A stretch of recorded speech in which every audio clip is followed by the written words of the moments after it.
Okay, I'm just gonna quickly try to wrap this up. This long, extensive, bloated, foray into all the different books that I've read in 2024.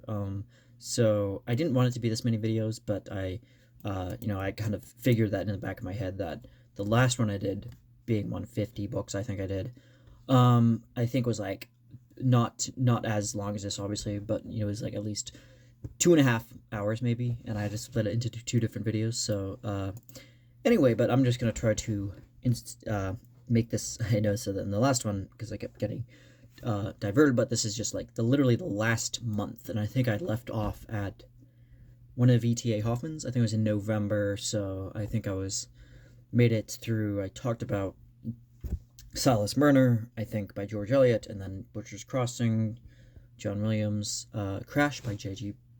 Ballard, The Nutcracker, The Mouse King, E.T.A. Hoffman, Sandman, also E.T.A. Hoffman, Dreams of Fair to Middling Woman, Samuel Beckett, his first novel, FYI, um, Evolution of Early Sanskrit by John Brough. That sounds familiar. That's actually my great uncle. Not to kind of brag or like have a kind of nepo. No, it's not really. It's like not like nepo. I mean, it's like the only thing. It's like his kind of gifting us and like giving us some of the kind of old kind of novels, that is stuff that I've probably actually inadvertently kind of prompted me into in Burgeon, or at least kind of encouraged kind of even though I never, obviously he passed away before, I was even born. Actually, he back in the late 80s, I think, so a good like almost decade before I was born. So yeah, it was like, but the stuff that I heard, I heard stuff about him, and like his my grandfather, on my dad's side was also ended up being like a psychiatrist, I think, and but yeah, these very interesting kind of scholarly kind of take on the Sanskrit. I don't know how much of that I actually accumulated. Some a good amount of it went over my head, but the kind of the Vedantic Hindu old poetry dating back to like I think the 5th century BC. Oh, sorry, not BC. It might have been. Wait, was that BC? I think obviously way back. But I think it was most of what the early Sanskrit that he translated, because he was mainly translating the stuff. He gave some personal kind of takes and inquiries into like the process and like his approach to translating, and yeah, but like just like the language itself is very like I don't know, it's just very aesthetically stimulating. It just like looks very just like beautiful. Like it's like I mean like calligraphy and stuff, like where the Cyrillic script of like that I only see like maybe in Russian. Like I know like Russian is like kind of I don't know not quite like that, worlds apart. But anyway, but yeah, I'm looking to get more of his stuff. It was some of the stuff. I mean, I think because my mom had a copy of it, so it's definitely was in the house. And but I would like to at least get it's in my vicinity, but um his other stuff, because we don't have his other, because he had like a few other Penguin Classics is actually, so you can get it off of Amazon. There's a plug for my great uncle there. Late great uncle. Prometheus Bound by Aeschylus, and the take of Prometheus being bound, and his very poetic kind of take on that, and how an eagle with like a liver. It's very specific, because I actually heard somebody a book I literally just finished, which was actually more of a non-fiction kind of philosophical take on the Burnout Society by I think it was Byung. It's Korean. I'm probably gonna be nowhere near the pronunciation, but I think it was Byung Sing Han. It was the Burnout. It has a good amount of people mentioning it, like in not only just philosophy, but in the kind of sociological, kind of cultural sphere of like how capitalism and leads to burnout. And I think it's weird because I totally not like even unrelated, but like it's weird because the other book I also read right after that, and I just literally just finished today, was um, A Spectre, a Haunting by China Mieville. and he talked about like mentioned Mark Fisher's capitalist realism, and I was like, wait a second, didn't? And then I think like in the Burnout Society, he also mentions uh, the same book, and I think I could be wrong. This is what happens when you try reading too many books. Even like well into January, I'm just still doing this stuff. But I'm gonna try to kind of stave off, I guess, because I might not be here. I might be in Peru in 6 months. Who knows? I'm gonna start taking that. That's kind of a little FYI of what's going on in my life. But I'll probably expand more on that later. Because I'm definitely just gonna start to go through this. But I just thought it was interesting because he mentioned the particularly with like Prometheus, how in the Burnout Society, Byung Sing Hoon Han, I think, you know,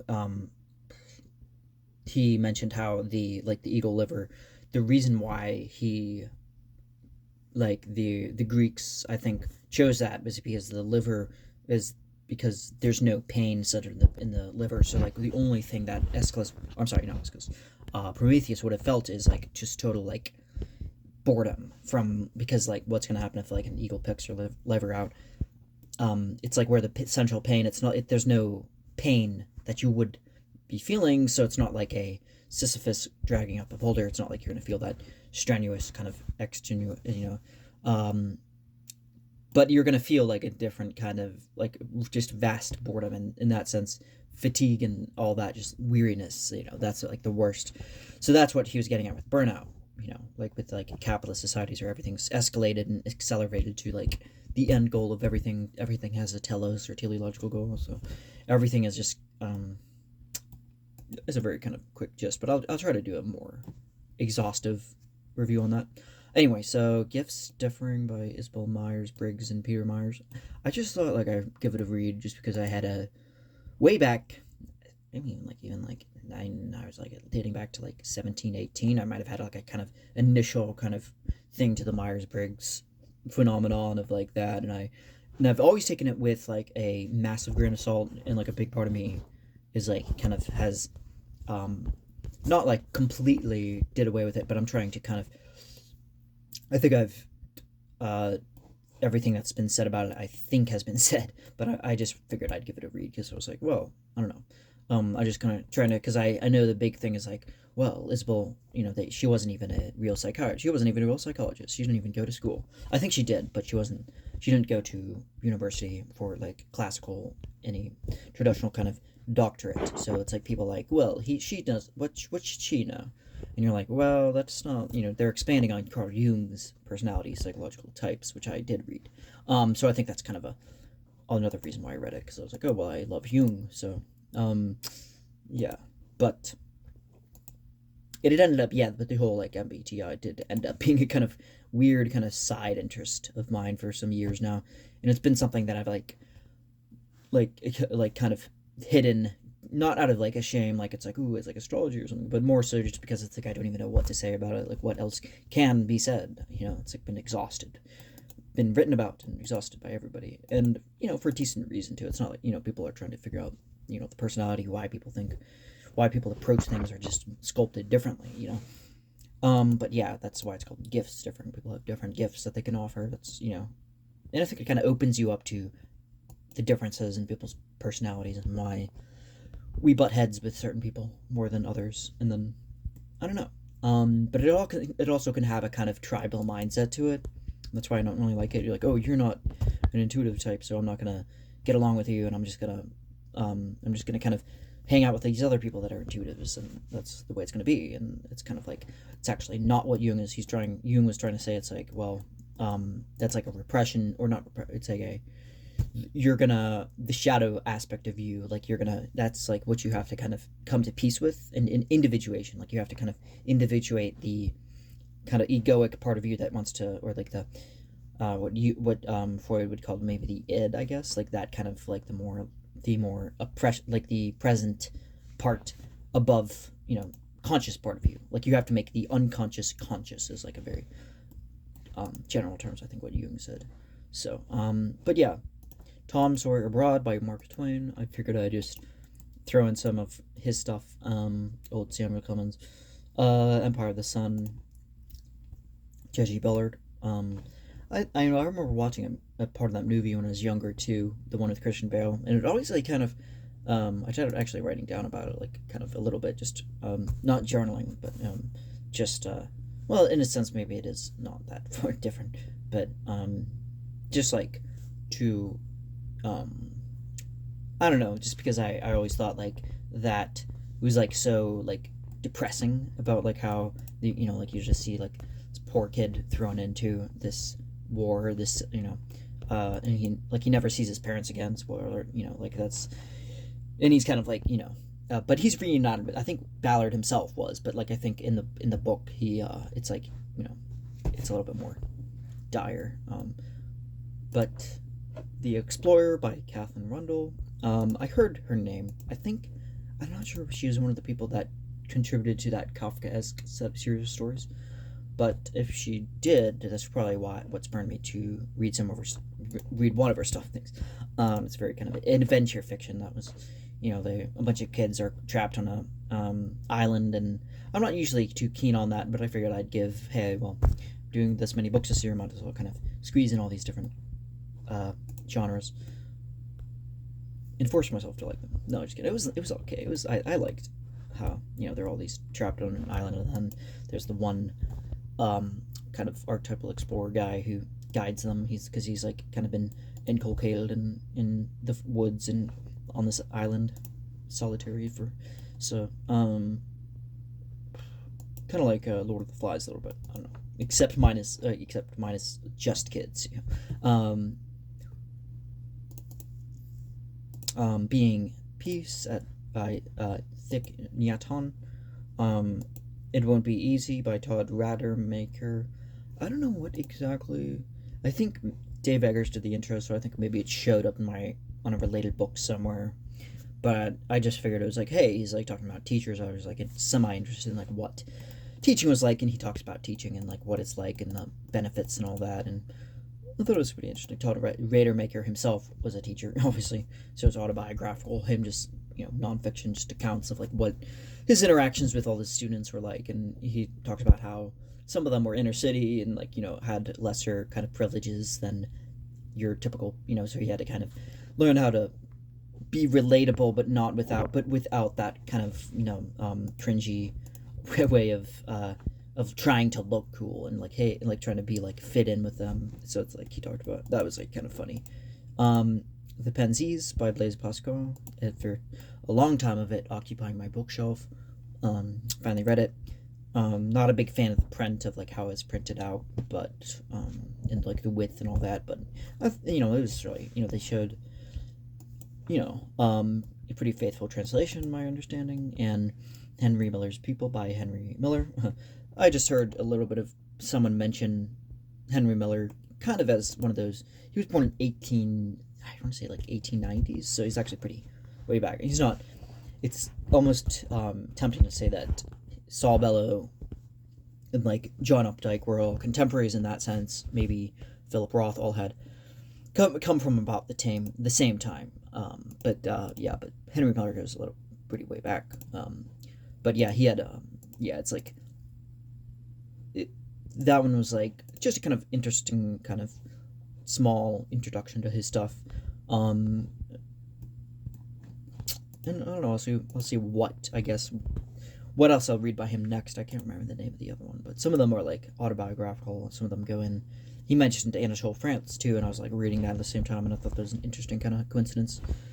The Rush for Second Place and Other Essays by William Gaddis. Just I like his writing style. I've only read one of their book, Carpenter Gothic, but I do have the Recognitions hanging on my bookshelf too. And it's it's in the next kind of queue of like because it's like it's really thick. So Lincoln in the Bardo, George Saunders did a review on that, and The Revolt of the Angels, Anatole France. Daisy Miller, Henry James, The Discomfort Zone, Jonathan Franzen. I think I did a review on that, yeah. Man and Techniques by Oswald Spengler. I heard his name kind of, he like gives, I think, didn't he give pretty exhaustive history of like, I can't remember if it was like from a philosophical or like kind of sociological, anthropological standpoint, of him like studying. I can't remember what it was. It was like the I know Harold Budd is the one you want to go for. Right, that was his name. Yeah, Harold. I think he did a pretty, like all the classics and stuff, and like what he gives like a kind of interesting chronology of that stuff. But Oswald Spengler talks about like more of a theoretical kind of framework. Reflections in the Golden Eye, a Golden Eye, Carson McCullers.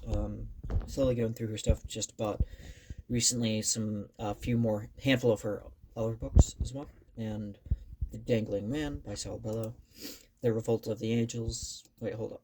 I don't know why I wrote that down twice. Huh. Yes. Um, Sunset Limited by Cormac McCarthy. Really interesting kind of take on like what almost like a Bardo in that sense of like um, these two guys like stuck on the Sunset Limited train, and it's originally it was a play, so it was written out with like directions for like enter left, stage left, and all that. But it's like a pretty minimal play too, and kind of maybe a little bit like Beckett's plays like that. Very intriguing. This Quiet Life in Seven Steps by Susan Cain. Yeah, I just always like trying to look at her other book, Quiet. I haven't actually read yet, but I heard like good things. It came out a while ago, but yeah. Really late to a lot of these books. Rumblefish by S.E. Hinton. She was the one that did originally The Outsiders, which was a Francis Ford Coppola did that adaptation. He also did the adaptation, I think, of Rumblefish as well. So he must be really a fan of S.E. Hinton. But that was a woman author. She, I guess, maybe I'm not sure what exactly it could have been. She does a lot of like fiction about people on the fringes or outside, people who are kind of like in gangs and stuff, and they find maybe some solace in being with other kind of weird other outliers. But yeah, definitely want to look into more of her stuff. Um, True West by Sam Shepard. That was a play. I thought that was really. I was laughing out loud at some of the points because this is just how these two guys are trying to. I think two brothers, right? They're trying to write like a really good play. Or I'm sorry, not a play. Sorry. It is a play, but they're trying to write. It's kind of like metafictional in that sense, but they're trying to write a script, a screenplay. They're trying to make a really in that sense, it kind of reminded me of a bit like the what was the one by Saul Bellow that had the um, something days. I think it was like it was something to do with like this another guy who's trying to he had like a kind of short brief stint in trying to break into Hollywood, and especially in the 50s and 60s has a funny ring to it, and anywhere from like the 40s onward, or to like maybe as late 60s maybe, has kind of like a Barton Fink kind of aspect of like, we're gonna need like like stories, and you're gonna have a shocking story. You're gonna have you gotta have a protagonist that people will hate, but he's gritty and people love him or hate him. But it's like um but this idea of like Hollywood producers, I just find really funny. But that's kind of what True West, they're trying to like break this. Both of them are trying to write this like a perfect script and like a screen, like, and both of them are like kind of like hapless and like don't really know what they're doing. And they keep getting in each other's way, and I just thought that was really funny. I should try to like watch that. I think it had a couple of actors that I listened to the audiobook with. Um, can't remember. It had a couple pretty well known actors doing it. Anyway, but Nathan Coulter by Wendell Berry. Wendell Berry. Yeah, he's a farm. Yeah, he grew up on a farm. I think he might be still alive. Yeah, it's one of those things where like Joyce Carol Oates still alive.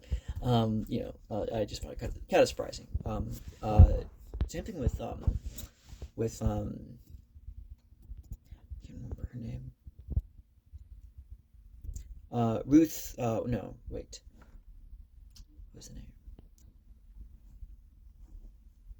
Cynthia Uzak. Yeah, she's still alive too. She's like in her 90s, like well into her 90s. But anyway, so yeah, the Wendell Berry is like an interesting kind of take on this farm life and like the very quiet kind of life of, like roots and like not really. It's not like what's the word, embellished needlessly or in that sense, for me, it took a little time getting used to, and even just to recount the basic parts of it. But like the basic kind of quiet life that so many people live throughout all, not just in the Midwest, or but like all throughout America. Like that, and I know that farm life is like kind of threatened as well, um, by various kinds of infrastructure and commerce, coming up, and I just thought it was kind of an interesting kind of take that um, in that sense, like maybe a little bit like how it's like the silent majority, I suppose. Um, but the Spoils of Poynton, I'm sorry, Henry James. Um, the Ballad of the Sad Cafe by Carson McCullers. I love that one as well. Uh, I'm not sure if I did a review, but I definitely should because Illness as a Metaphor and AIDS and its Metaphor by Susan Sontag. There's actually two separate parts. I thought this is really interesting because she talks a lot about, mainly in the first essay that came out, I believe, in the 70s, with like tuberculosis and like how TB, how that affected the kind of consciousness of people around and the cultural thing and how you see and how like she mentions all these figures too. That's what I love about Susan Sontag is that she's like goes like deep into it, like not just the kind of surface level stuff of just the dry medical kind of data, but like the more meaningful stuff of like the artists and the thinkers that suffered from this as well. Like she mentions Kafka and how his relation to having TB and how it was oddly almost like it wasn't as it seems to almost have a calming side effect of it as too, like how Kafka took this illness as like a kind of like, oh well, because it's actually the cool kind of thing, because that's like how, and Byron, even people as far back as like Lord Byron were talking about um how it would be great to have this illness specifically, to die of it, because like to die at 30 something, I think he died mid 30s, was a that was a dream, because like the ladies like that's a kind of like it's almost like an honorable kind of death to die of, rather than like a more kind of there's like ignoble deaths, I suppose, that like ugly, kind of unglamorous, I suppose. It's like kind of weird. It's like a romantic. It's truly romantic, I guess. And I mean that in the sense of like the time period of the romantics. Also Enlightenment kind of values as well. But and then she goes on about AIDS, and now this part she I think added later. So she publishes as a kind of journalism kind of op-ed maybe in, I don't know, Atlantic magazine, I'm not sure, but something, maybe New York Times. And I think she was in the 90s, she talks about AIDS and its metaphor, and like how some people talked a great game about how AIDS is actually a god's, especially the Jerry Falwells and the more insufferable kind of hard-headed, hard-nosed conservatives, maybe not the neocons, but like the kind of original kind of conservative voices, maybe not necessarily like William F. Buckley, not necessarily, but more the where at least you should get kind of a conversation, but more the like the various reverends and stuff, like the that had a lot of kind of a say in the what was it, like Billy Graham, I think, as well, was like talking about how AIDS was a God's, like, that's punishment, because it shows that you going out there and having sex and and having unsafe homosexual sex, especially, like it's like a way of like, it's like almost poetic justice in that sense. But yeah, she had a lot of really, I don't want to say interesting takes, but they were quite thought-provoking. I don't like that. That's like, it feels like I'm just like, oh, these words, like these epithets are so It's just like so exhausting. But Passing by Nella Larson. Oh yeah, this was hard for me to get at first.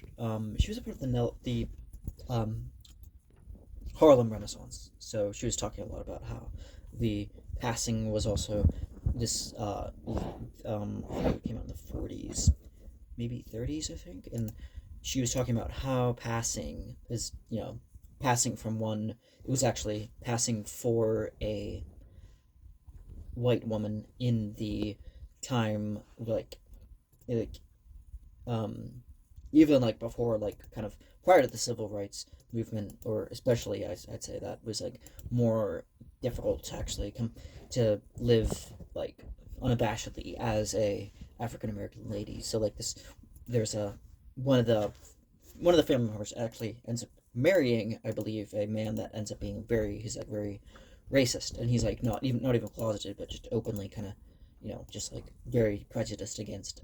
Um, so he's like, there's a lot of tension between all these characters, like trying to at first live together harmoniously, but like this, like the amount of just pure bias and racism stemming from them, like, and like that, like there are people that are, like the uh, mulattoes, or like the people that are mixed race, like they're seen as like lesser than too. It's like they're not as like they're seen as being, and this is something I think Bell Hooks talked about in the kind of in the feminism. It wasn't feminism for everybody, but it was she was talking about how there was like a lesser, especially like in the, in before slavery was abolished, obviously in the 1860s, it was like seen as like a inferior kind of person if you had like even like just like a little bit of like mixed race in you, like,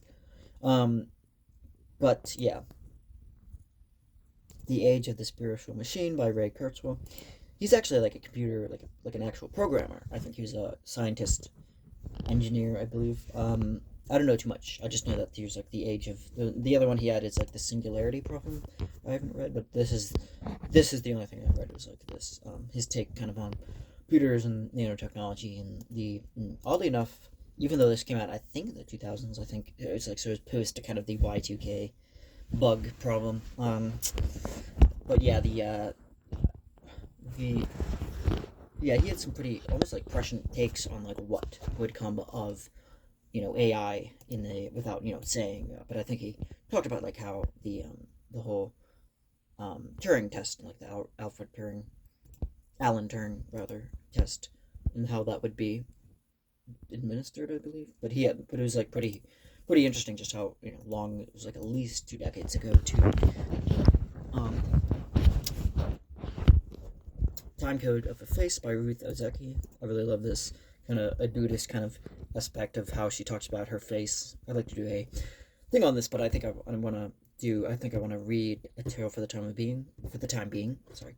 I actually have it, just ordered it, but somebody recommended that to me. And it was, yeah, I don't know if I heard of her before. The prideful part of me would be like, yes, I've heard of her, but no, I don't think before reading the Top Coat of the Face, which isn't too long of a read, but I love how Ruth Ozeki like analyzes her, like she's like with total honesty, like, like this is who I am, like this is who I am, and trying to get rid of all the kind of stories, I guess, kind of through a kind of Buddhist, because I think she was raised in a kind of Buddhist environment. Um, so she was like, she had a kind of early exposure to this, um, and she tries to remind herself to be mindful, and how to um, look at herself in a kind of honest and curious way, like from a point of view of like curiosity of like, well, this is how I look like, with total 100% honesty, and then, all through her different struggles and on it, and like, and just trying to be candid about it, just up like for just completely unfilteringly candid about her downfalls, and, and kind of moments of despair, and like feeling like not like enough. But I think, yeah, I think, interestingly enough, I think she actually started in movies and actually directed movies first. So I think there's one or two films to her name, I believe. And I I'm not sure what they're about, but she talks about the aspect of being half um, Japanese and I think half, and she goes into kind of her genealogy and traces back to her father, and she talks about her. I think her father was like taught anthropology, and how that, how that kind of, affected her, because there was like, I think there was some people that were saying like she was like I can't remember what her she wanted to be a writer, and I think her father or her mother was actually, I think,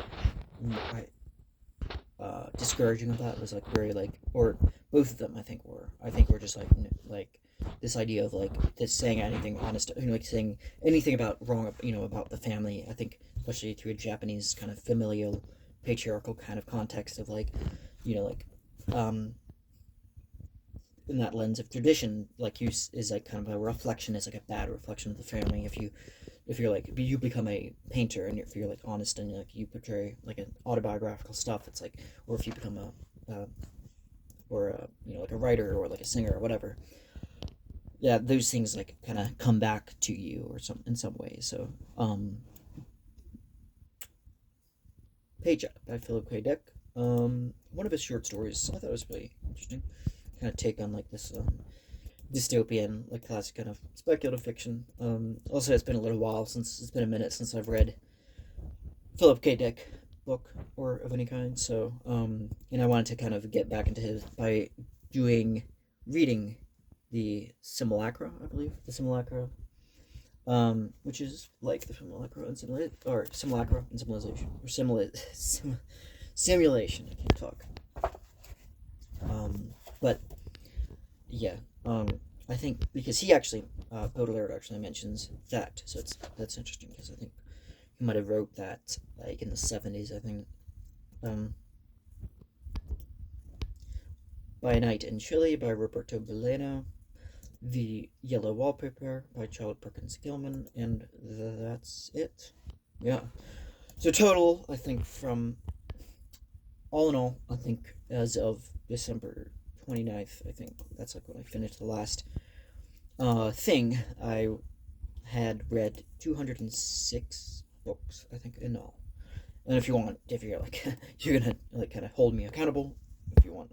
I don't know, but it's again, it's not like it's like a contest. I keep having to remind myself, but anyway, but yeah, that is all the books I've read in 2024. Finally, this is the last installment of that, and yeah, that is all I have today. I don't know what else I can really say about that, but yeah, just let me know, what do you think. Spark some kind of discussion, I guess. And yeah, thanks for making it this far through, if you have managed to do that, and I will stop compulsively clicking my mouse there and call it a night. So thanks again. See ya.